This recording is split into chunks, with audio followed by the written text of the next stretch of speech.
नमस्कार विद्यार्थी मित्रों, मैं उमेश कुमार यादव।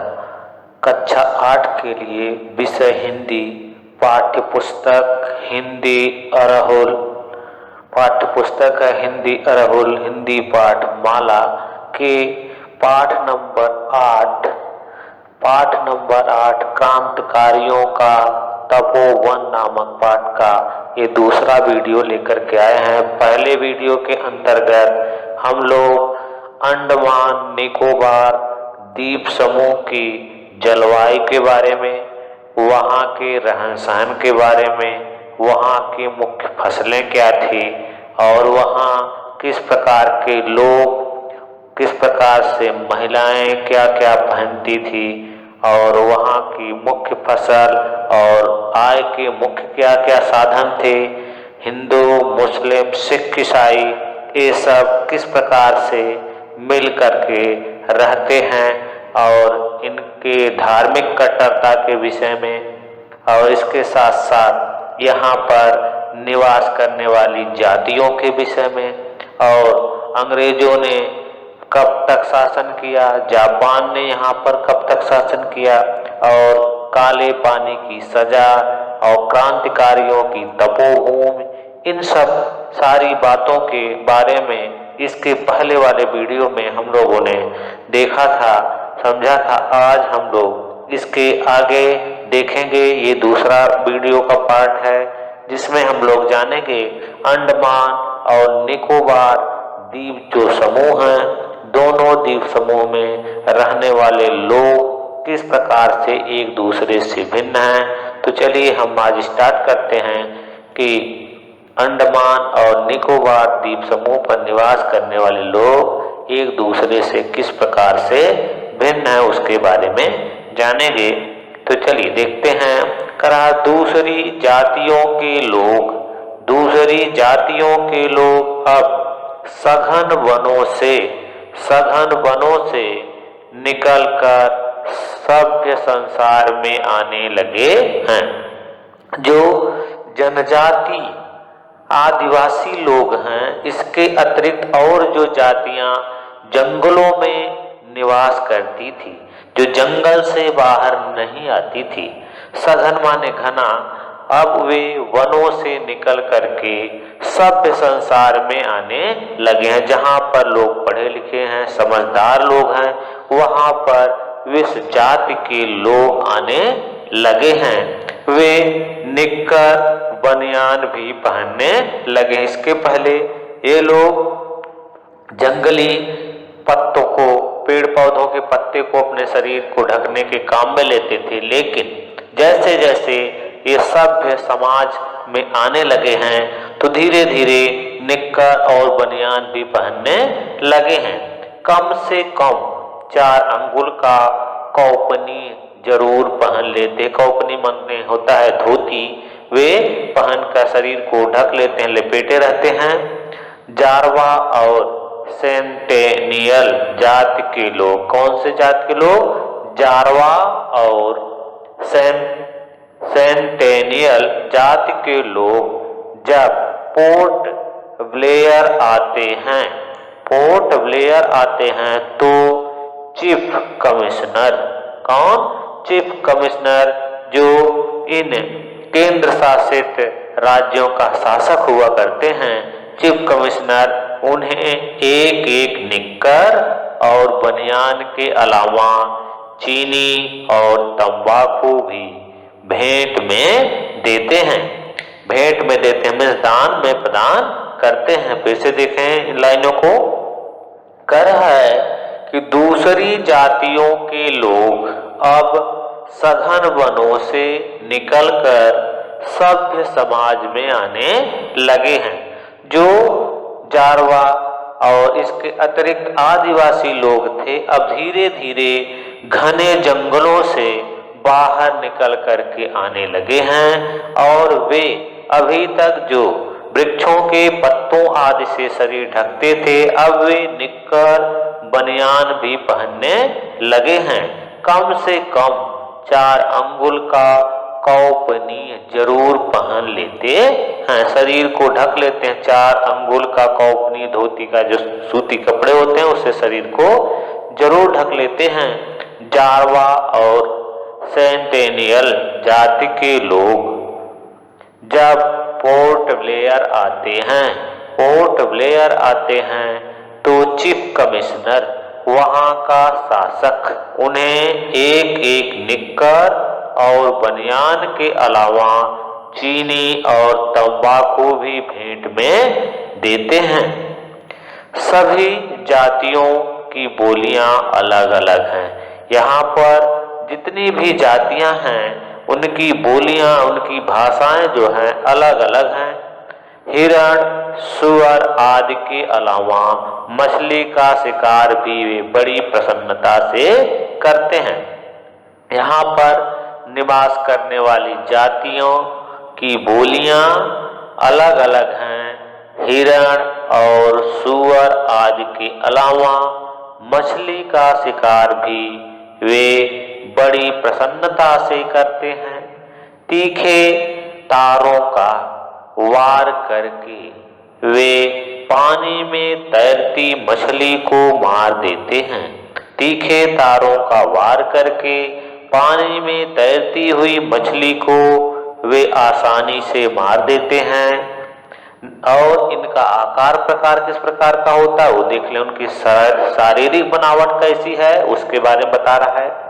यहाँ पर निवास करने वाले लोग पहले तो नाटे माने उनकी लंबाई कम होती है, इसके साथ साथ पतले होते हैं, छोटे होते हैं और पतले होते हैं। बिल्कुल निग्रो जैसे दिखने वाले निग्रो जाति के लोगों से मिलते जुलते हैं। इनकी आंखें गोल गोल और पीली और चमकीली होती हैं। इनकी आंखें गोल होती हैं और पीले रंग की और चमकीली होती हैं।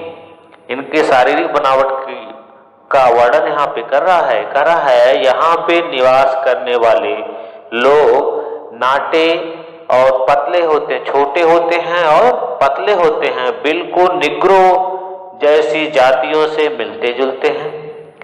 देखने वाले इनकी आंखें गोल गोल पीली और चमकीली होती हैं तथा चेहरा दबा हुआ होता है। जो उनका मुख है, गाल वगैरह है, वह उभरा हुआ न होकर के दबा हुआ होता है। यहाँ स्त्रियां, यहाँ की जो महिलाएं हैं टोकरियां बुन लेती हैं। यहाँ की महिलाएं टोकरियां बना लेती हैं। ये लोग अपनी झोपड़ियों को नारियल के पत्ते से, किसके पत्ते से? नारियल के पत्ते से सजाते हैं और लकड़ी के मचान बनाकर उस पर रहते हैं। क्या करते हैं? यहाँ की स्त्रियां, यहाँ की महिलाएं टोकरियां बुन लेती हैं। ये लोग अपनी झोपड़ियों को नारियल के पत्ते से सजाते हैं और लकड़ी के मचान बनाकर, मचान क्या होता है? लकड़ी को चारों तरफ से उसको गाड़ देते हैं। गाड़ने के बाद उसके ऊपर कुछ लकड़ियां और रख करके जमीन से काफी 5 से 7 फीट ऊंचाई पर वहां पर फिर लकड़ियों को बिछा देते हैं। बिछा करके उसके ऊपर से नारियल आदि के पत्तों से उसको ढक करके उसके अंदर निवास करते हैं। कहा है नाटे पतले बिल्कुल निग्रो जैसे देखने वाले हैं। इनकी आंखें गोल गोल पीली और चमकीली होती हैं तथा चेहरा दबा हुआ होता है। यहाँ स्त्रियां टोकरियां बुन लेती हैं। ये लोग अपनी झोपड़ियों को नारियल के पत्ते से सजाते हैं और लकड़ी के मचान बनाकर, मचान की बात मैंने बताया आपको, लकड़ी को पहले गाड़ करके और जमीन से लगभग 5 से 7 फीट ऊंचाई पे जाकर के लकड़ियों को फिर बिछा देते हैं और बिछाने के बाद उसके ऊपर भी नारियल आदि के पत्ते से उसको ढक करके उसके ऊपर निवास करते हैं, उस पर रहते हैं। इनका मुख्य आहार माने भोजन नारियल, शहद और केला है। यहाँ पर निवास करने वालों का मुख्य भोजन शहद है, नारियल है और केला है। कुछ आदिवासी जातियां तो अभी भी अपने को इन द्वीपों का राजा समझती हैं।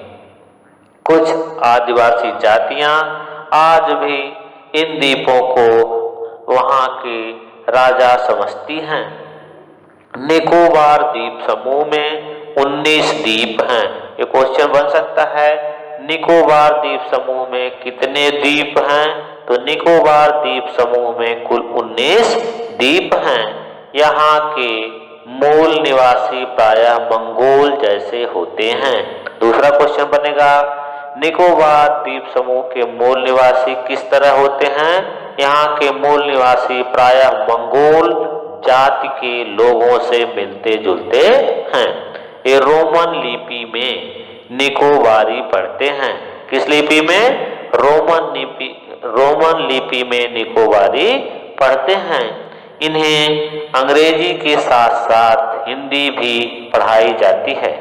इन द्वीपों में गंदगी नहीं दिखाई देती। ये द्वीप एकदम साफ सुथरा होते हैं, इसमें गंदगी नहीं दिखाई देती। तो इस लाइन से 2 क्वेश्चन बन सकता है। निकोबार द्वीप समूह में कितने द्वीप हैं? नंबर 1 19 द्वीप हैं। दूसरा क्वेश्चन बनेगा कि यहाँ के मूल निवासी प्रायः कैसे दिखते हैं? मंगोल जैसे दिखते हैं। यहाँ की लिपि रोमन लिपि निकोबारी है। इन्हें अंग्रेजी के साथ साथ हिंदी भी पढ़ाई जाती है। इन द्वीपों में गंदगी नहीं दिखाई देती। अधिक वर्षा होने के कारण कूड़ा कचरा समुद्र में बह जाता है। जितनी भी गंदगी होती है, अधिक वर्षा होने के कारण सब पानी के साथ समुद्र में बह जाता है। गांवों के घरों के आसपास कटहल, पपीता और केले के पेड़ लगाने का आम रिवाज है। करा है कि गांव के घरों के आसपास, गांव के जो घर हैं उनके आसपास में कटहल का पेड़, पपीता और केले के पेड़ लगाने का आम रिवाज है, रीति है, रिवाज है।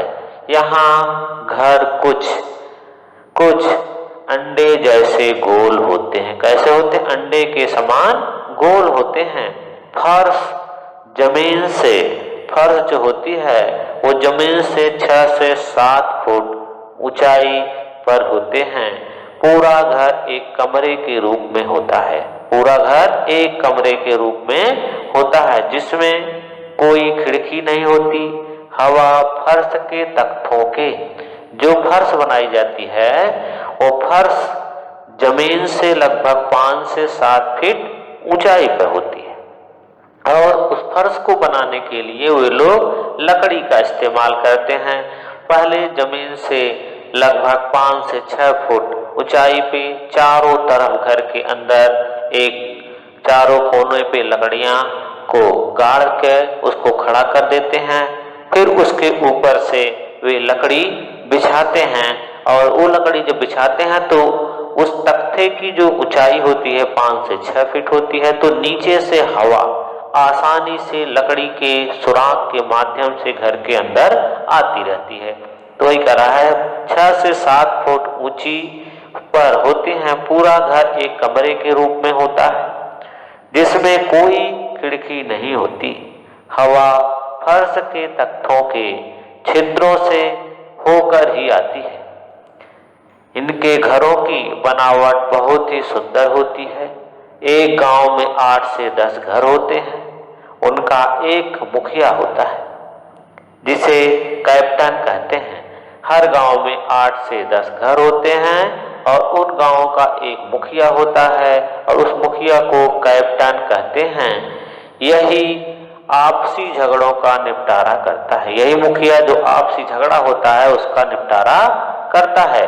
पहले लेन देन के रूप में नारियल का इस्तेमाल किया जाता था। पहले कुछ वस्तुएं लेनी होती थी तो नारियल का इस्तेमाल करते थे। जैसे हम लोग पैसे के माध्यम से वस्तुओं को खरीदते हैं तो वहां पे नारियल को दे करके वस्तुओं को खरीदा जाता था, नारियल का इस्तेमाल किया जाता था। किंतु अब वे लोग रुपए पैसे को पहचानने लगे हैं। नारियल, लकड़ी, शंख तथा सीप की बनी सुंदर चीजें बनाकर बेचते हैं। अब क्या करते हैं? नारियल, लकड़ी, शंख तथा सीप की बनी सुंदर चीजें बनाकर बेचते हैं। निकोबार द्वीप पुंज की राजधानी कार निकोबार है। निकोबार जो है उस द्वीप की जो राजधानी है, कर है पुंज की राजधानी। निकोबार द्वीप में जो पुंज है, पुंज की राजधानी कार निकोबार है। का क्या है? कार निकोबार। निकोबार द्वीप समूह पर पुंज की राजधानी कार निकोबार है।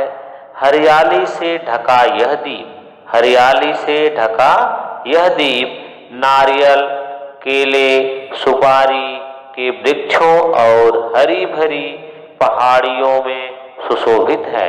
अंडमान का सा डरावनापन यहाँ नहीं। फिर से देख लें, करा है निकोबार द्वीप पुंज की राजधानी। निकोबार द्वीप पुंज की राजधानी। पुंज जो है सिंगल इन्वर्टेड कामा के अंतर्गत लिखा गया है, जिसे हिंदी में अवतरण चिन्ह के नाम से जानते हैं, की राजधानी कार निकोबार है। कौन सी है? कार निकोबार है। यहाँ हरियाली से ढका यह द्वीप हरियाली से ढका हुआ है। नारियल, केले, सुपारी के वृक्ष और हरी भरी पहाड़ियों में सुशोभित है। अंडमान का सा डरावनापन यहाँ नहीं है। जैसे अंडमान द्वीप पर डरावनापन था, वैसा डरावनापन यहाँ नहीं है। संस्कृति की दृष्टि से इन द्वीपों का बहुत महत्व है। सांस्कृतिक दृष्टि से इन द्वीपों का बहुत महत्व है। ऐतिहासिक दृष्टि से भी ये द्वीप क्रांतिकारियों का तपोवन होने के कारण हमारे लिए तीर्थ स्वरूप हैं। यह द्वीप क्रांतिकारियों का तपोवन होने के कारण सभी भारतीयों के लिए यह द्वीप तीर्थ के समान है, तीर्थ स्वरूप है। आपने प्राकृतिक सौंदर्य के कारण तो ये सैलानियों का स्वर्ग है। प्राकृतिक सुंदरता के कारण यह द्वीप सैलानियों का स्वर्ग बन गया है। यहाँ बहुत कुछ ऐसा है जो सुंदर था। यहाँ बहुत कुछ ऐसा है, बहुत कुछ है ऐसा जो सुंदर था।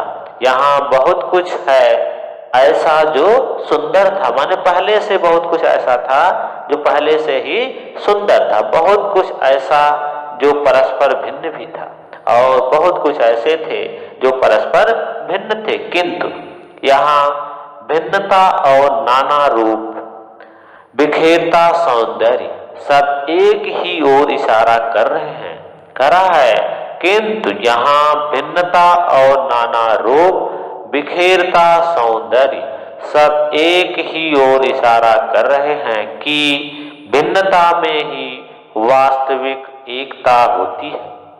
इस समय हमें विश्व कवि रविंद्रनाथ ठाकुर का वह गीत याद आ रहा है जिसमें उन्होंने कहा है, हे मेरे चित्त इस पुण्य तीर्थ में धीरे धीरे जागो। क्या है? डबल इन्वर्टेड कामा में है, करा है, हे मेरे चित्त के बाद विस्मयादि बोधक का चिन्ह लगा हुआ है, आश्चर्य में डालने वाला चिन्ह लगा हुआ है, जो इंग्लिश का उल्टा आई के रूप में लिखा जाता है। हे मेरे चित्त इस पुण्य तीर्थ में धीरे धीरे जागो। इस भारत के महामानव रूपी सागर के तीर पर यह खड़ा होकर दोनों बाहें बढ़ाकर मैं नर देवता को नमस्कार करता हूँ और उदार छंदों में परम आनंद से मैं उनकी वंदना करता हूँ। ध्यान गंभीर ये जो पर्वत हैं, नदी रूपी जपमाला को धारण किए हुए हैं जो विस्तृत मैदान है, यहाँ इस पवित्र धरती पर इनको सदा देखो। फिर से देख लें इस पंक्तियों को जो रविंद्रनाथ ठाकुर की पंक्तियां हैं। कह रहे हैं, हे मेरे चित्त इस पुण्य तीर्थ में धीरे धीरे जागो। रविंद्रनाथ ठाकुर ने ईश्वर से प्रार्थना करते हुए कह रहे हैं, हे मेरे चित्त इस पुण्य तीर्थ में धीरे धीरे जागो। इस भारत के महामानव रूपी सागर के तीर पर यह खड़ा है। यह भारत के महामानव रूपी सागर के तीर पर खड़ा है। सागर के तीर पर यह राज्य बना हुआ है, यह खड़ा है। होकर दोनों बाहें बढ़ाकर अपनी दोनों भुजाओं को फैलाकर मैं नर देवता को नमस्कार करता हूँ, नर देवता को नमस्कार करता हूँ और उदार छंदों में परम आनंद से मैं उनकी वंदना करता हूँ। ध्यान गंभीर ये जो पर्वत हैं, नदी रूपी जप माला को धारण किए हुए जो विस्तृत मैदान हैं, यहाँ इस पवित्र धरती पर इनको सदा देखो, इनकी सदा रक्षा करो। कोई नहीं जानता किसके बुलाने पर कितने मनुष्यों की धरा दुर्निवार स्रोतों में कहां से आई है। कहा, कोई नहीं जानता किसके बुलाने पर कितने मनुष्यों की धारा दुर्निवार स्रोतों में कहां से आई है। ये कोई नहीं जानता इतने मनुष्यों की संख्या किसके बुलाने पर इस धरा माने पृथ्वी पर कहां से आई है और इस भारत के महामानव रूपी समुद्र में विलीन हो गई है। इस भारत के महामानव रूपी समुद्र में विलीन हो गई है। यहाँ आर्य, द्रविड़, चीनी, शक, हूण, पठान, मुगल सब एक देह में लीन हो गए हैं। कहा, जितनी भी जातियां हैं सब एक ही मानव शरीर में लीन है, लेकिन ये कहां से आए हैं और किसने बुलाया है इसको कोई नहीं जानता। आइए सबको अपने में समा लेने वाली इस विशाल हृदय भारत माँ को नमस्कार करें। हिमालय की बेटियों के स्पर्श से पवित्र किए गए इस महासागर के तीर्थ जल में इसका अभिषेक करें। अभिषेक माने स्नान करना होता है, पवित्र जल से पवित्र करना होता है। कहा है कि कोई नहीं जानता किसके बुलाने पर कितने मनुष्यों की धारा दुर्निवार माने बिना रोक टोक के स्रोतों में कहां से आई है और इस भारत के महामानव रूपी समुद्र में विलीन हो गई है। यहाँ आर्य आए, द्रविड़ आए, चीनी आए, शक आए, हूण आए, पठान, मुगल सब एक देह में लीन हो गए और सब मनुष्य रूपी शरीर में क्या हुए, विलीन हो गए। भारत माता की इस शरीर में सब विलीन हो गए। आइए सबको अपने में समा लेने वाली इस विशाल हृदय भारत माँ को नमस्कार करें और हिमालय की बेटियों के स्पर्श से पवित्र किए गए इस महासागर के तीर्थ जल में इसका अभिषेक करें। तो ये अंडमान निकोबार द्वीप समूह की जो कहानी थी, इसको लिखने वाले हैं हमारे श्री विष्णु प्रभाकर जी। और इस कहानी में के अंतर्गत हम लोगों ने देखा अंडमान निकोबार द्वीप समूह पर निवास करने वाले लोग किस प्रकार से अपना जीवन यापन करते हैं, यहाँ की मुख्य भाषा क्या है, यहाँ की मुख्य फसलें क्या हैं, यहाँ पर किस जाति के लोग रहते हैं और अंग्रेजों के शासन काल में यहाँ पर काले पानी की सजा किस तरीके से दी जाती थी। जापान ने यहाँ अंडमान निकोबार द्वीप समूह पर कितने वर्षों तक शासन किया है। इन सब सारी बातों के बारे में पाठ के अंदर चर्चा कर ली गई है और इस वीडियो को आप लोग पुनः देखें। पहला पाठ और दूसरा पाठ दोनों को आप ठीक प्रकार से देखेंगे तो इससे संबंधित जितने भी प्रश्न आएंगे आप बहुत आसानी से उनके उत्तर को कर पाओगे। सिर्फ वीडियो को एक बार दो बार देखना और अपनी टेक्स्ट बुक एक बार रीड करना, सारी चीजें क्लियर हो जाएंगी। नेक्स्ट वीडियो में हम आपको बहुवैकल्पिक प्रश्नों का उत्तर, भाषा की बात के प्रश्नों का उत्तर, मौखिक, लिखित सारे प्रश्नों का उत्तर लेकर के आएंगे। तब तक इसको आप लोग पूरा देखें और टेक्स्ट बुक भी साथ साथ पढ़ें।